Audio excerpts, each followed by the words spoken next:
What's up? This is Fling with DFS Army, and we are doing a week one Millie Maker review. Let's get into it. All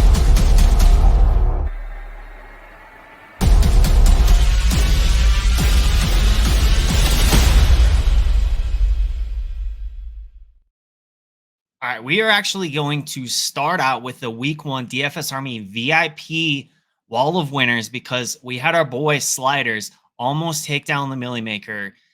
He's gonna do it. I've seen him play second. I've seen him place like top 25. This week he got 12th. So let's start it off with some DFS Army VIPs who won. Sliders leading the way. All right, so Sliders, he had a Baker Mayfield, Chris Godwin stack. This lineup scored 12th in the FanDuel Millie Maker. 189 points, good enough for 15K. Way to start the season. He had Kenneth Walker and Kamara as his top two backs. He had Diggs, Tyreek Hill as one-offs. And then, of course, on FanDuel, they changed things up a little bit this year. They had the Sunday night game. Definitely benefited from Puka Nacua getting hurt. But, yeah, Cooper Kupp there, 28 points. Really good stuff. Rusty with some just really good ROI. AK Family, 2K right here. That he got some another really good ROI, 320 in, 1290 out. We got Big Blue, 48th place, really good stuff. Grim Aries, first place, 650, nice little showdown action last night. Bentman, $75 in, great ROI, 300. DFS Army, you can be a DFS Army VIP with the rest of these winners. Nolan, this is a win that he had last year. Some serious wins here. If you want to become a DFS Army VIP right now, you can use code FantasyFling for 10% off a VIP subscription. This gives you access to all the tools, the coaching, the projections, the cheat sheets, the domination station, all the tools that have helped so many winners, not just this past week, but every single slate. I will put actually the promo code in the description, video description. So we're going to go ahead, and this is going to be a little bit of a shorter Millie Maker review this week.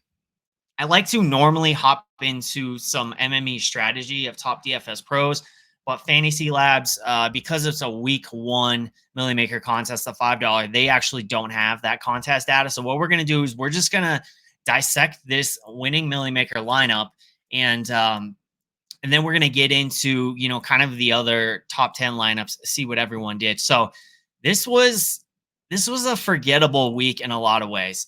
Now, when I say that, I looked back, 196 points is like the lowest Millie Maker score in 2 years. I believe it was like 2022, week 11, there was a score that was 196 points. So it's really low. Scoring was pretty awful yesterday. It was just really low. I think what we're seeing is an impact of preseason or lack thereof. I heard a stat on sports radio today that was like 3 years ago, there was like 50 touchdowns.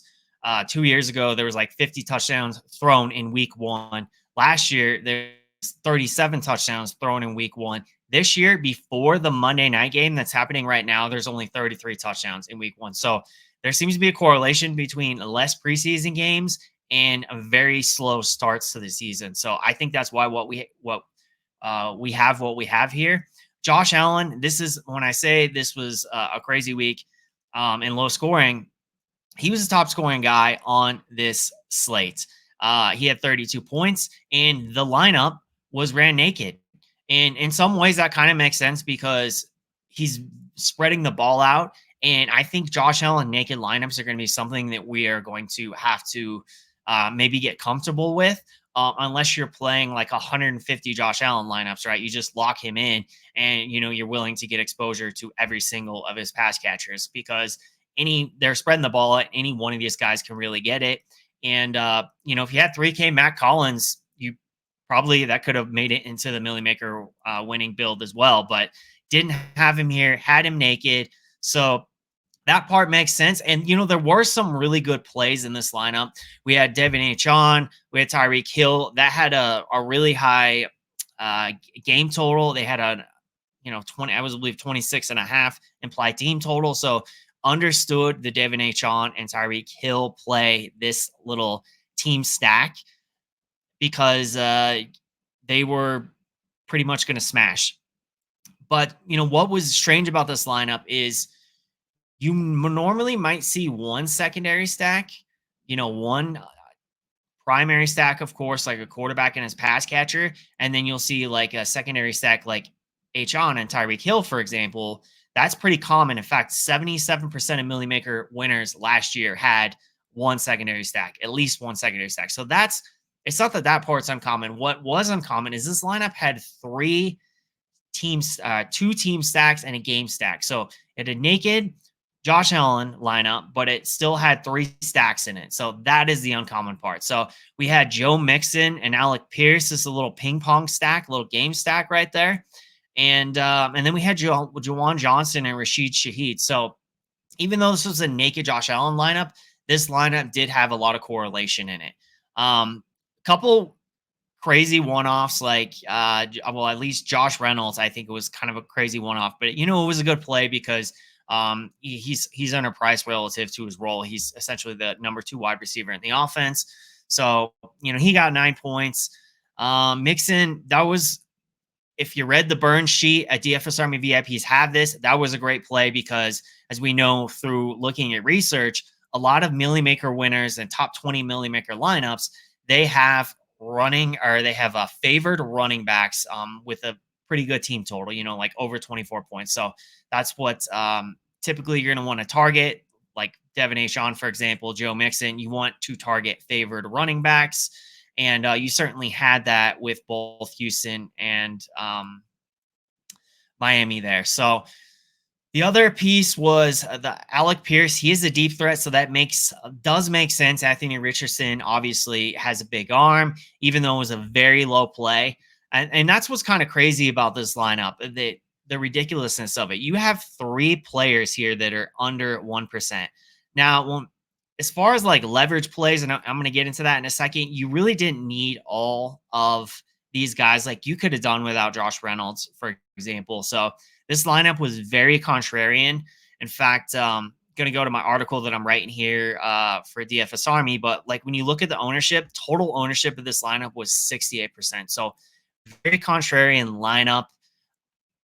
Kind of crazy to see week 1. But, week 1, there's so much uncertainty, so not all that surprising, I guess. But Pierce, he was the top leverage play because he was second in scoring and he was only 4K. So really smashed. But, had Adonai Mitchell caught a couple of balls that Anthony Richardson had overthrown, this certainly could have been different. We'd be talking about Adonai Mitchell in here as one of the top leverage plays. Now, Juwan Johnson and Rashid Shaheed, this was really 2 leverage plays and really was just the team stack. Rashid Shaheed, 2% owned, 4K player. You needed to have him because none of the players above him were less salary than he was. So he was that other 4K player that really leveraged this lineup. And then Juwan Johnson, really just because all the other 5K tight ends, they failed. And he was 3,700 and he was able to get 10 points with less than 1% ownership. So really good overall. As far as value, there was some value in this lineup, specifically Alec Pierce and the Vikings D, which the Vikings D got 22 points and they were 3,600. In reality, like, should we have not seen that coming going against Daniel Jones, who looked terrible in the preseason, looked terrible last year before he tore his ACL? It's just something we probably should have seen coming. And then, yeah, this lineup really, like I said, really low scoring. I don't think this is something that we will see again this year. I'll be surprised if we do, but who knows? Maybe we will. So let's go ahead and look at number 2. So number 2 lineup, which is overall, this is more so like what you would target when building a DFS lineup to take down really any tournament, but especially a large field GPP. And this just goes to the randomness of week 1. We got 0.02 difference here between winning the Millie Maker, of course, and winning 200,000. So, this was a Baker Mayfield to Chris Godwin stack. I don't think it had any Washington players in it. Nope. Kenneth Walker, Joe Mixon. These were guys that DFS Army, if you listen to Tournament Tactics, by the way, make sure you subscribe to the channel. Make sure you hit that notification button so you never miss an episode when we go live. Tournament Tactics, I believe that's an episode we go live on Fridays. Geek, Burns, Josiah, and Bobby Wow, they go live. And these were plays that were given out to you on Tournament Tactics on Friday. Burns was all over Baker Mayfield. We had Kenneth Walker. He was in on Kenneth Walker. He was in on Mixon. Obviously Tyreek Hill, we were in on him like a lot of the fields. So, a lot of these plays that you're seeing in these first two lineups were given to you on Tournament Tactics. So make sure you watch that show every Friday. Now, Tyreek Hill, Pierce, and Bauer. So Pierce, that's something like you had to have him, right? We just looked at it. He was less than 1% owned, but the top two lineups had him, so you had to have him. Bowers, I thought this was a pretty good play. Very high regarded rookie tight end. They went to the Raiders, and he was low owned, and he was cheaper than the 5K guys. And honestly, he is an elite talent at tight end. So J.K. Dobbins, my best ball bags. I loved this play. I didn't have him. I just wasn't on him in this spot because the metrics wise, that wasn't really what we were looking for. And them riding the hot hand and not knowing who it's going to be. I didn't have any J.K. Dobbins in this spot, but for best ball, I'm happy about it. And he's obviously a guy that's going to be on our radar going forward. And yeah, this was really the difference between first place and second place is the defense. So we're talking, a $3,600 defense, and this one roughly the same price, 20-point difference. So this is just defensive variance. This lineup was actually top to bottom a much better lineup, but didn't win. That's how it goes with defense.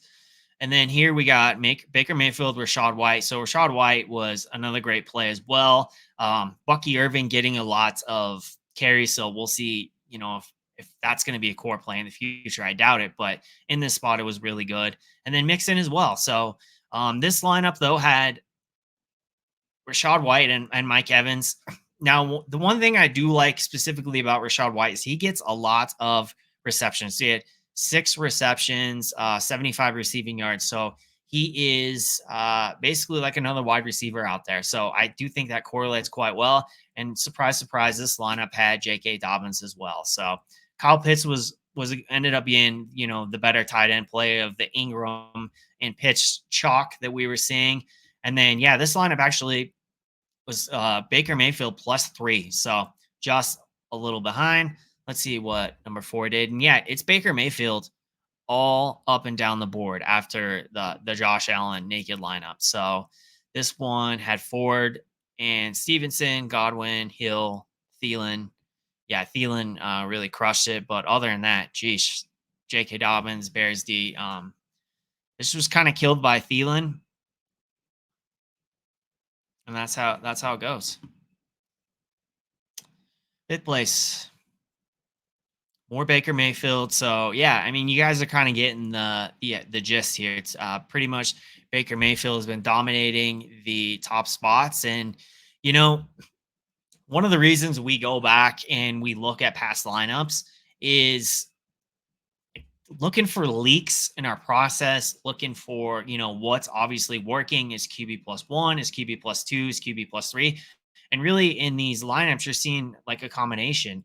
And this is something, obviously, with the same boost in the domination station at DFS Army, we have because sometimes it's going to be QB just +1. Sometimes you might get QB +3. So it's good to have a combination of those builds and not just setting specific rules that are like QB +2 every time. And, it's going to keep you out of a lot of wins when it's a QB +1 week. It keep you out of like half of the wins, for example. So the other thing is J.K. Dobbins. I think this was a really sharp play. That was an ambiguous backfield, and they're going against the Raiders, which were not a good team last year, and he's 4,900, and he's a really good running back. So this is obviously a guy that we want to look to play going forward because San Diego, gosh, been watching the NFL for too long. Los Angeles is a very good running team. So, they went and they drafted, a really top 5 offensive lineman, and it's Harbaugh. So he wants to run the ball. So J.K. Dobbins is the guy, and he's healthy. He's going to be a guy that's going to be in consideration a lot of weeks. In this lineup, Jordan Addison got hurt, and obviously Knox, he just did a pay down at tight end, didn't work out there. But some other than that, that's how it goes. There was some good plays, and then another Baker lineup. Now, when I say it was a crazy week, we got Baker unstacked here, made top 10 in the Millie Maker. Baker plus Evans. One thing I want to point out too is this Millie Maker is much different. It's week 1. Okay. A lot of people, a lot more people are more likely to play week 1, specifically with the contest being only $5.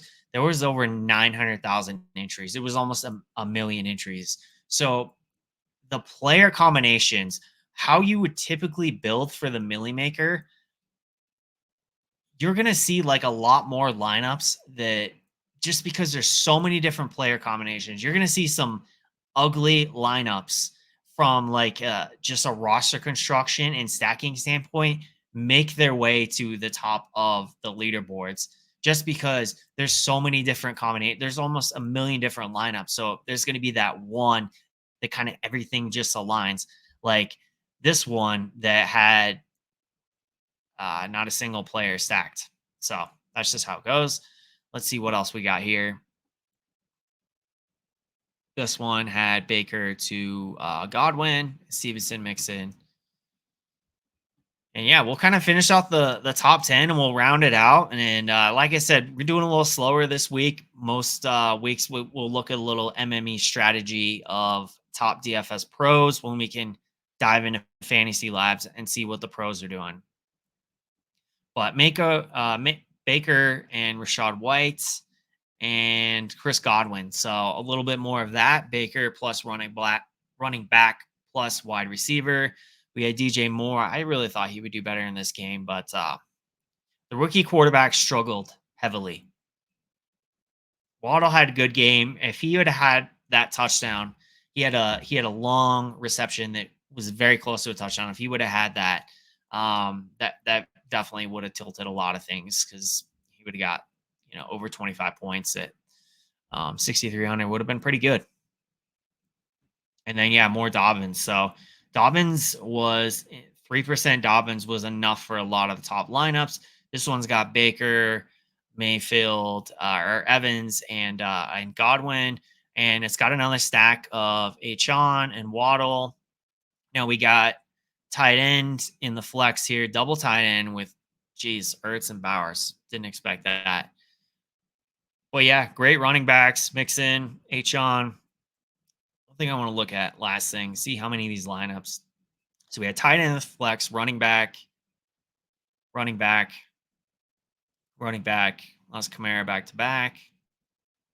Wide receiver, running back, and